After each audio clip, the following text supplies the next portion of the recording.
Then in our last example, guys, we now just need to see what happens when we have two production processes. So remember, in the last example, we only had one production process. So now we're going to have two production processes. And in the last example, we valued inventory on the weighted average method. In this example, I'm going to show you the formats for the first in, first out method. So you'll remember I said to you it's very important for the impact on our formats. All right. So an important assumption that we just need to make up front to make sure that you understand how it works when we have consecutive production processes. So we have a production process which has more than one production process. So for example, it could be a company that makes coffee. So maybe what they do in the first process is they roast the coffee beans. Then maybe in the second production process, they grind the coffee beans. And in the third production process, they put them into packets. Okay. So that's an example of a company where you can have more than one production process. And what's important to note is when units move from one process to the next, we assume that they complete. So in other words, when units move from process 1 to process 2, we assume that they complete in terms of process 1. If they weren't complete in terms of process 1, they wouldn't move into process 2. And when we get to the end of process 2 and those units move into process 3, for example, we assume the units are already 100% complete in terms of process 2, because if they weren't complete in terms of process 2, they wouldn't move on to process 3. So we assume when units reach process 2, they are 100% complete in terms of process 1. All right. So again, we're going to draw the diagram as we read through the information that's being provided. Darwin Limited manufactures a single product, but we are now dealing with two production processes. Material is added at the beginning of the process, and conversion costs are incurred uniformly. So we saw that in the last question as well, but now we've got material not just being added at the beginning of process 1, but material is added at the beginning of each process. So we add material at the beginning of process 1 and process 2. But our conversion costs, our labor and our overheads, those are incurred equally or uniformly throughout the production process. And what happens when we add material at the beginning of process 2, and there's an increase in units. So an increase in units takes place in process 2 when more material is added. Okay, because material is added at the beginning of each process, process 1 and process 2. So we have the information for December 20x5, and this is all of the information applicable to process 2. So first we have some opening work in process. At the beginning of December, we've got 25,000 units sitting in opening work in process. We've then got cost information. So ignore the cost for now. We'll get to the cost information just now. Let's just look at units. So we've got opening work in process, which is 20% complete. Okay. 25,000 units that are 20% complete.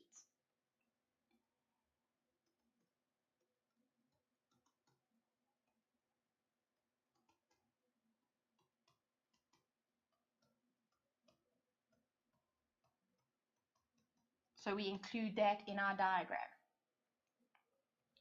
Then what is input during the current period? Just focus on units for now. So first, because we are looking at process 2, we've got some units that are being transferred across from process 1. And remember the assumption that we make, they are 100% complete in terms of process 1. If they weren't complete in terms of process 1, we wouldn't transfer them into process 2. So they're complete. And then also we know more material is added at the beginning of process 2, and that also results in an increase in units. So this is what we input during the current period.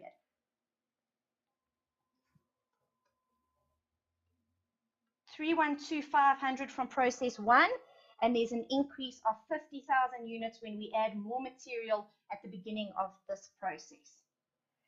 And then lastly, here's our closing work in process at the end of December 20x5, 36,000 units that are 80% complete.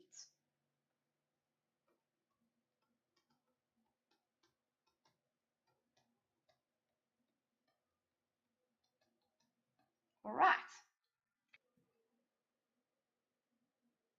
Then lastly, for the units, how many units did we complete and transfer to finished goods? 330,625. Okay, completed and transferred to finished goods. In terms of the rest of the information, losses happen in process 2 when the process is 50% complete, and normal losses are 5% of the units that reach the loss point. So my loss point happens when units are 50% complete. This is my loss point. And how many units are lost? In terms of my normal loss, 5% of the units that go through the loss point. And then lastly, inventory is now being valued on the first in, first out method. So I'll show you the differences in our formats because of the first in, first out method. And then we have the same required, guys. For process 2, for December 20X5, we need to prepare the production statement, the production cost statement, and the allocation statement. But before we move on to that calculation, what would we do if the required wanted process 1 instead of process 2? So our required wants process 2. What would we do if it actually wanted process 1? Our calculation would be the same as the previous example, where there was only one process.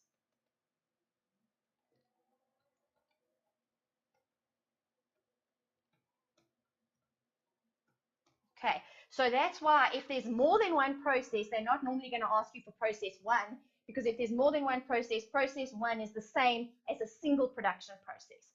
So now that's why I want you to see what we do for process 2 when we've got multiple production processes. So first we start with our production statement over here, and now the format of this statement is in terms of the first in, first out method. So please just note how the format changes. I'll show you when we're actually going through the example now how the format changes. But this is your format for first in, first out. Also, please note we have an extra column over here because we are dealing with process 2. Under equivalent production, we don't just look at material and conversion, we also have to look at process 1 because we are busy dealing here with process 2. So we have a column for process 1. Okay, but let's first do the easy stuff. First thing, my input column. How many units are in opening work in process? 25,000. How many units did I input into production this period? Well, if I total this, 362,500. I can then total my input column. Remember the logic? My output column must equal my input column. Then let's put the easy stuff into the output column. How many units did I complete during the period? 336,255. How many units are sitting in closing work in process? 36,000. Easy. So this is completed and transferred. Now, I just want to highlight the difference between the weighted average method and the first in, first out method. With the weighted average method, we didn't include any of this information above over here. That was all excluded. We only looked at units completed and transferred, normal loss, abnormal loss, closing work in process. That is all we focused on when we were looking at the weighted average method of inventory valuation.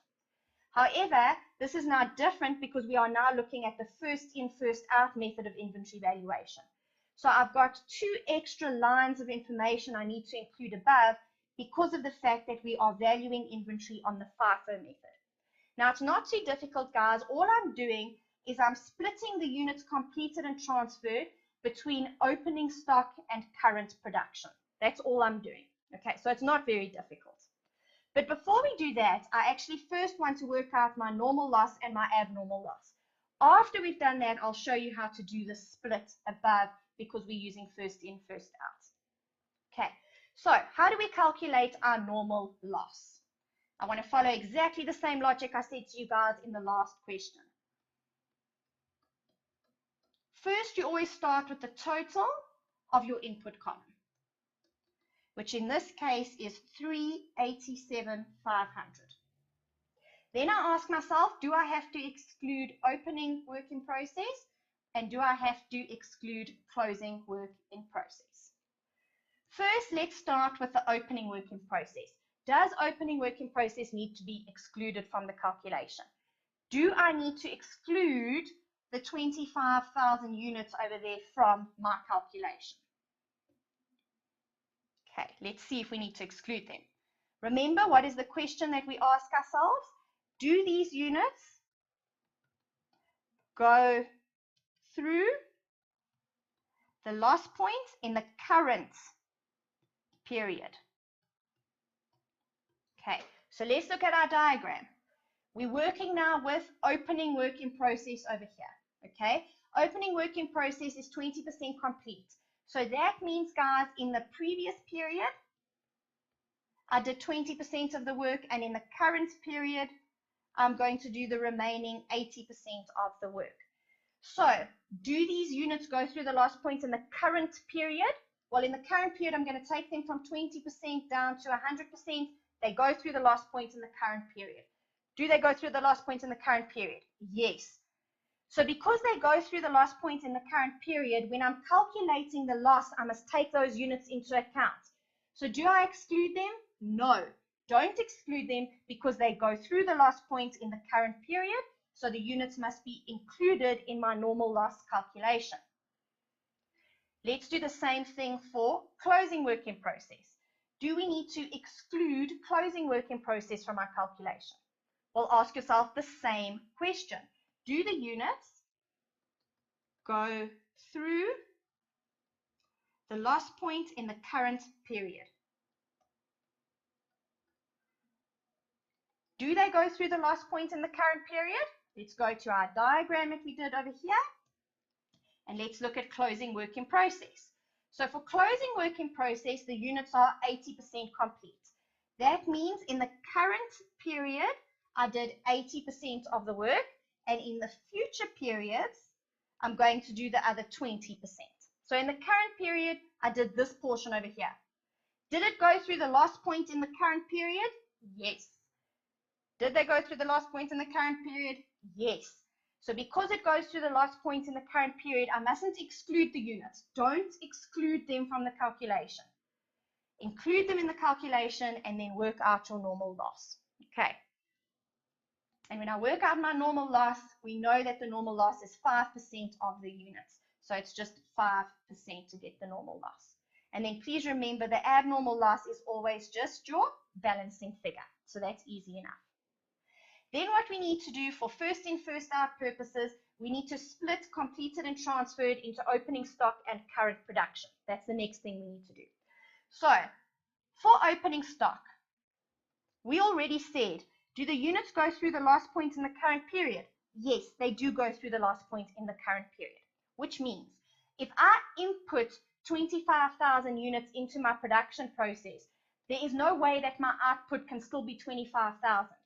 If I'm inputting 25,000 and these units go through the loss point, then my output is only going to be 23,750.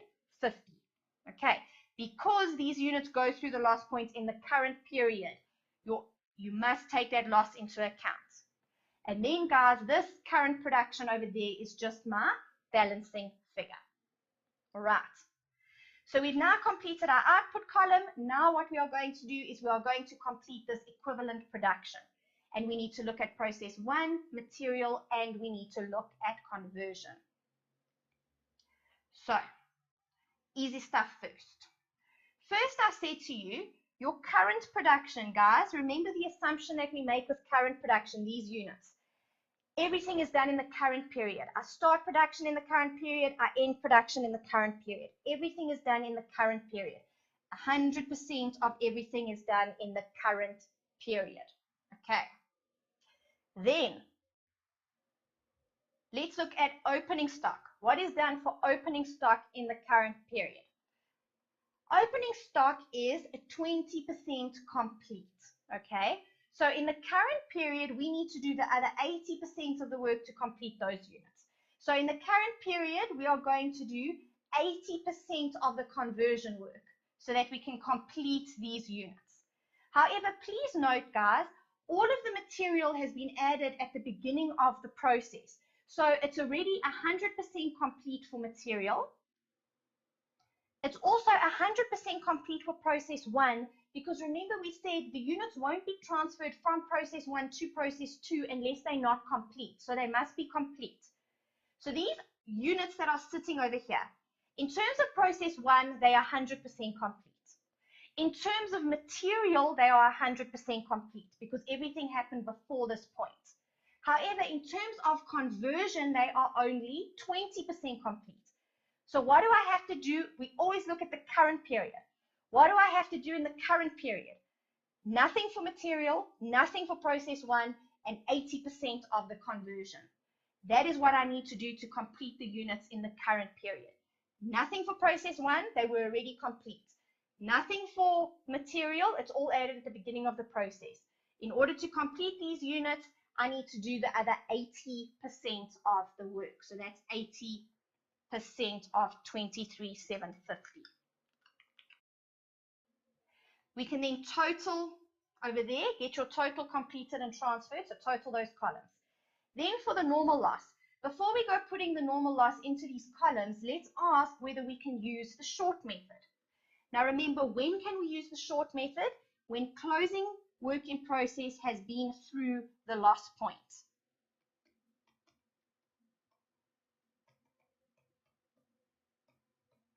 In the current period. And we actually already answered this question when we calculated our normal loss over here. We said, have these units that are sitting in closing work in process, did they go through the loss point in the current period? Yes, they did. That's why we didn't exclude them from our normal loss calculation. So because closing work in process has been through the loss point, I can use the short method.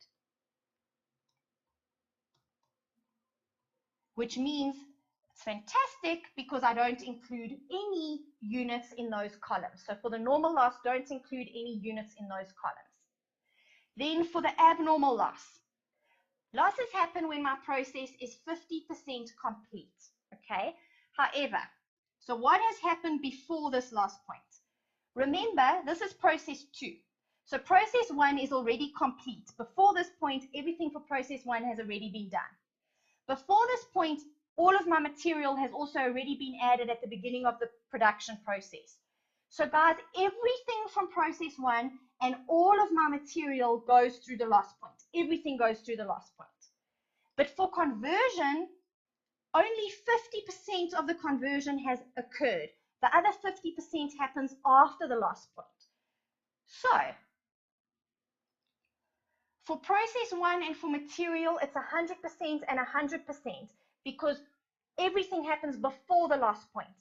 Process 1 is already complete before the loss point. Material is added before the loss point. So everything goes through the loss point. However, for conversion, only 50% of the conversion has been done. So only 50% goes through the loss point. Then if we look at closing work in process, what do we do in this period for closing work in process? Closing work in process is 80% complete. So that means for conversion, we did 80% of the work in the current period. However, for material, we did 100% of the work because all the material is added up front. And for process 1, everything's already been done because it wouldn't have moved from process 1 to process 2 if it wasn't complete. So what did we do in the current period? Everything for process 1, everything for material. However, for closing work in process, we only did 80% of the conversion. Get your total number of units. Then, guys, we are going to look at our production cost statement. And again, just note the change in format of the cost statement. We now need to have a column for process 1 because we are dealing with process 2. So we've got a column for process 1. So guys, all we're doing here, remember, in the cost statement is we're bringing all of the costs down from the question. So they gave us all of the opening work in process information, what came from process 1, the material from process 2, and our conversion costs. And then there's all of my current production costs, process 1, material, and conversion. So just bring the cost down from the question into your statement. Just one important thing that you need to note is we are now using the first in, first out method of inventory valuation, not the weighted average method. So you'll see over here, because it's the first in, first out method, we don't include the value of opening work in process when we are calculating our inventory. Okay, we do include the total over here. So in our total column, please include the value of opening work in process. But under process 1, material and conversion, please do not include the value of opening work in process.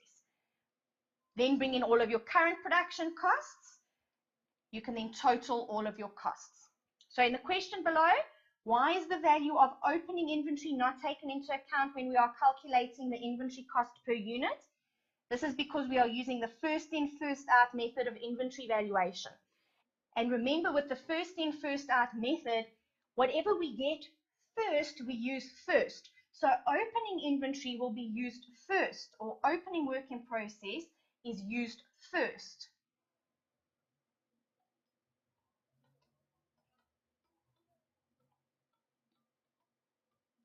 So therefore, it's no longer there at the end of the period.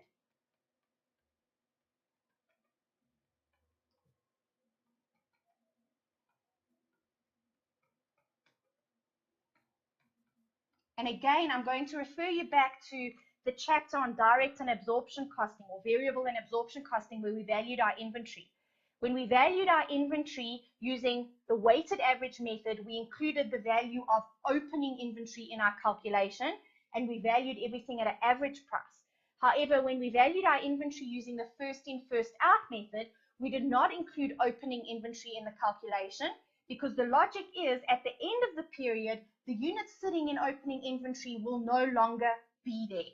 So if they'll no longer be there, they would have already been used, because they are the first units, so they would have already been used.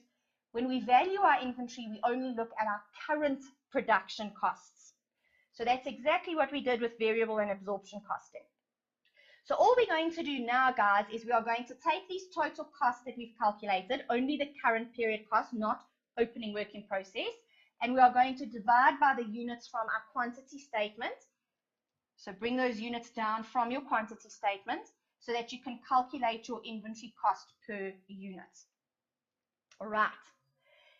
And then because we're using the short method, it's really simple. We don't have to worry about the allocation of the normal loss. All we're going to do now, guys, is we take all of our units from our quantity statement, multiply it out by the costs, and we can then include that in our allocation statement.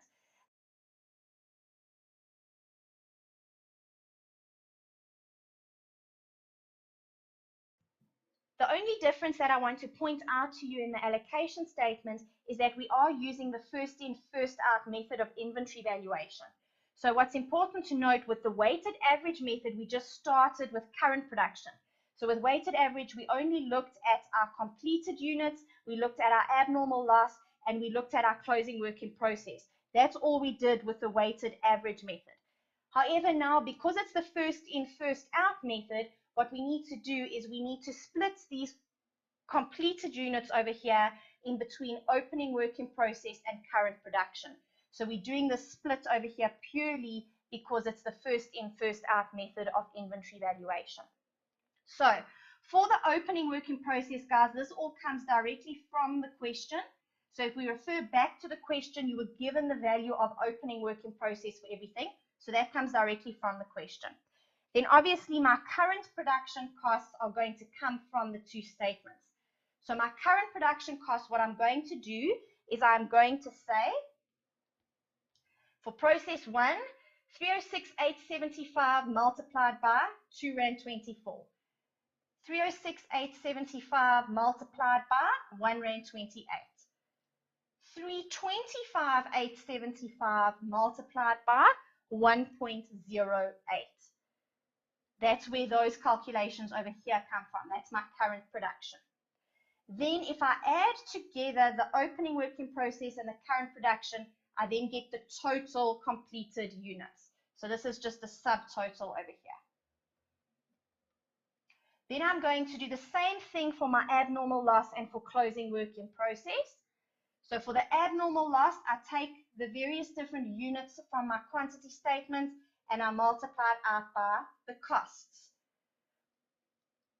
For closing work in process, I take the units, I multiply it out by the cost. Very simple. Okay, for both of them, very, very simple. We can then total this allocation statement, guys. And please remember, very important, the total of this allocation statement must tie back to the total cost that we have here on our production cost statement. And let's wrap up our lecture with one more question. Which of the above costs are treated as inventory and which are expensed as period costs? Well, guys, obviously, opening work in process, this is going to be classified as inventory. My current production is inventory. My completed units, that's also inventory. It's the total of those two inventory categories. So that's classified as inventory. Remember, my abnormal loss is expense. That's not included in the value of inventory. It's expense. But my closing work in process is included in inventory. So how is this going to look? Opening work in process, current production,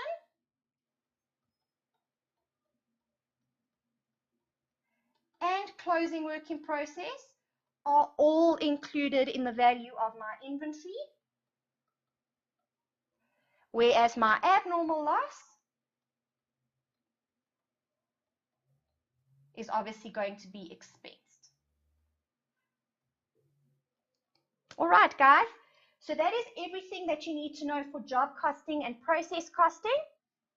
Make sure that you're happy with everything before you move on, but that is the end of this lecture. Thank you very much.